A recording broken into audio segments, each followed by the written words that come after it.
Well, there wasn't all that much on, was there, this weekend? Everyone's waiting for the Dynamite Dubois and AJ fight, aren't they? So there wasn't that much boxing on. I did look around, I always do, but I alighted because I have a DAZN subscription. Yes, DAZN, a subscription. I pay every month. And then I must pay extra for pay-per-views, which I'm not entirely delighted about. But one thing they do very well is they give you a lot of content and they give you a lot of boxing. And they do boxing evenings. And this is number 79, is it? I think it was, I can't remember where it was, but it's a local UK. I say local, not local to me, it was down south. But a UK boxing card of people who are not particularly well known. But it's a good place to have a look at talents who are going to become something. Well, they may become something. You may think, my God, these are going to be huge. This is going to be great. I thought that about Alan the Savage Babbage, didn't I? The Savage Babbage.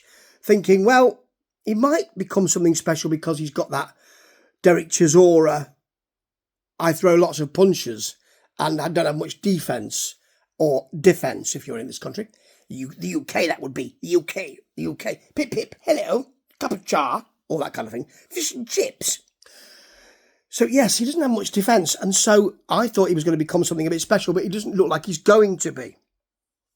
But, you know, you're at the ground floor or sort of the early floors with these kind of matches. And that's great. And I've picked one which I really rather enjoyed this week. And it was Elliot Whale versus Lloyd Germain. Now, what people had thought was that really Whale is more of a puncher and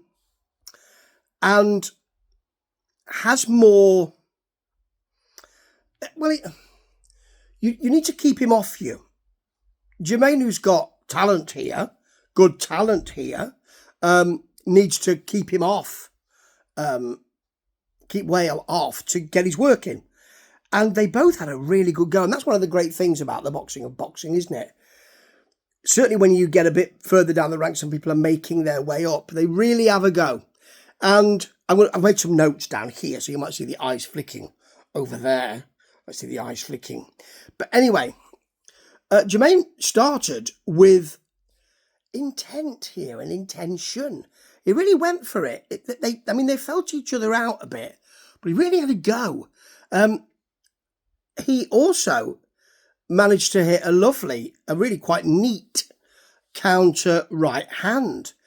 But Whale didn't seem too bothered by that and was still being patient, hunting around a bit, going to the body.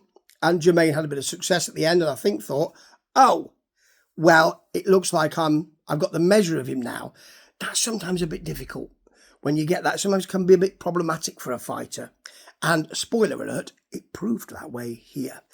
Because in that second, he came out with more confidence. And it was still a bit cagey in this. And what, at the end of the first round, the commentator said, which was right, was, well, Whale's trying to jab his way in. And Germain has got to say to him, and showed with his punching prowess at the end of the first round, you can't just do that, mate. I'm of a different quality. So I need to show you what quality I am and what happens when you try and do that. But Whale was still trying to jab his way in that second. And then he suddenly uncorked, did Whale, a right hook that made Germain touch down.